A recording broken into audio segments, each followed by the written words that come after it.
Nell Fletcher going over to Lance's house.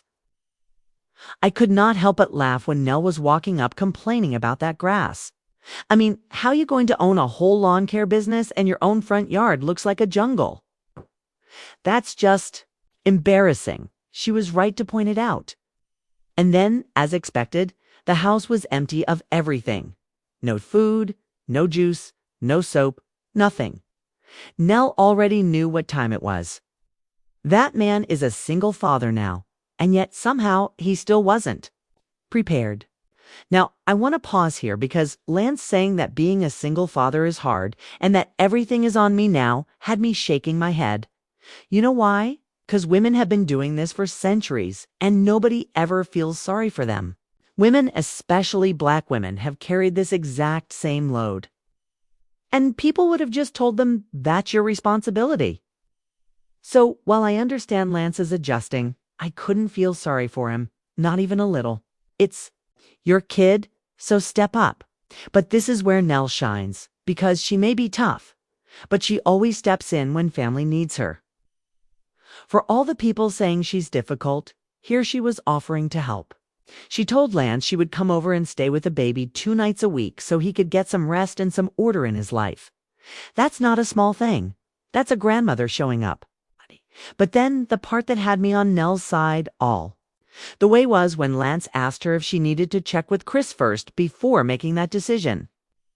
And Nell didn't hesitate to remind him, I have been married to this man for 30 years.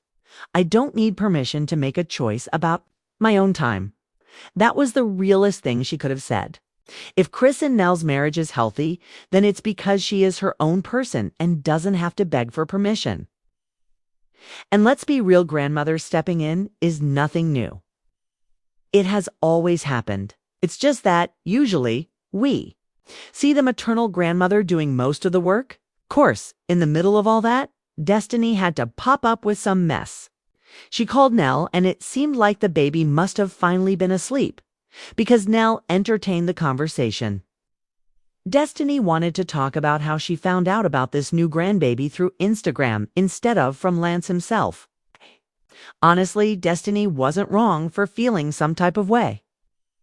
Lance absolutely should have told her. It's not Nell's responsibility to break that kind of news. But Lance?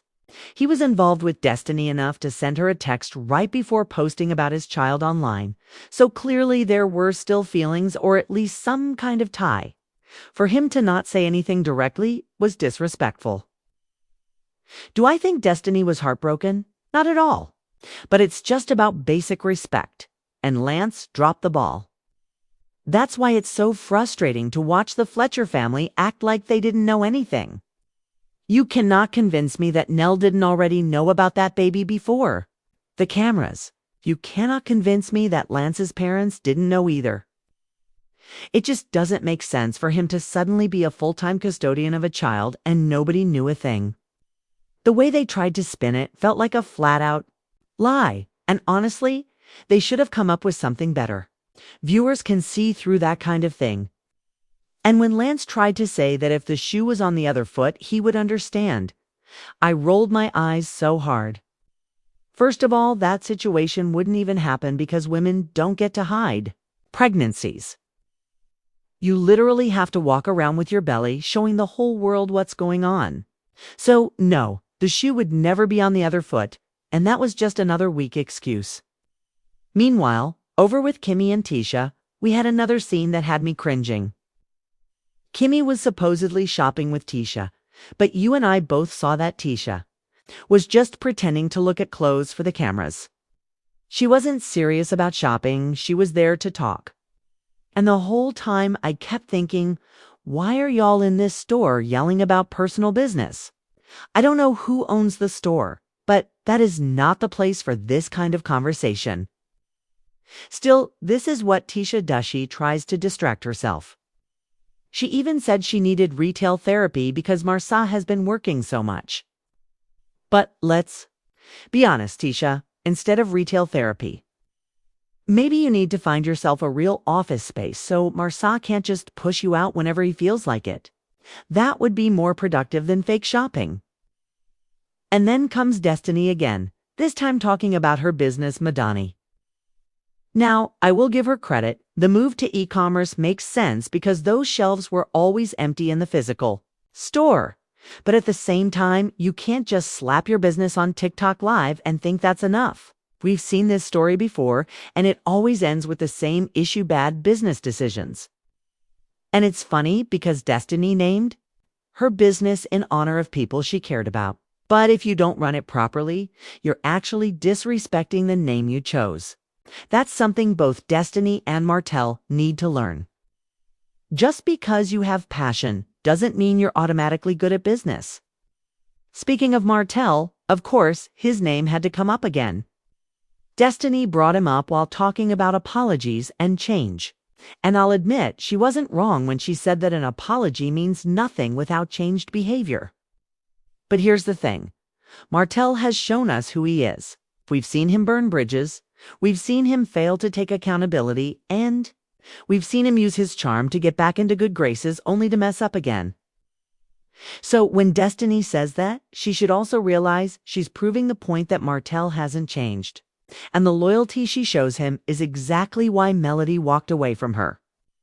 Let's pause here for a second, because I want you to keep watching until the end of this video. There's more tea coming, and you don't want to miss the way everything ties back together with Tisha and Kimmy pretending not to see the obvious problems in their own marriages. So stay with me because it's about to get even messier. Now, back to Tisha. I swear Tisha loves to sit in confessionals and demand that other people be transparent while she dodges every single question about her own life. In this episode, she was asking why Nell doesn't share all of her and Chris's business. But that's the thing, Nell actually has shared some of it, and Tisha knows it. She's just being messy, trying to weaponize someone else's openness against them. That's low, and it shows why people hesitate to be vulnerable on this show. Because the minute you share, somebody will throw it back in your face.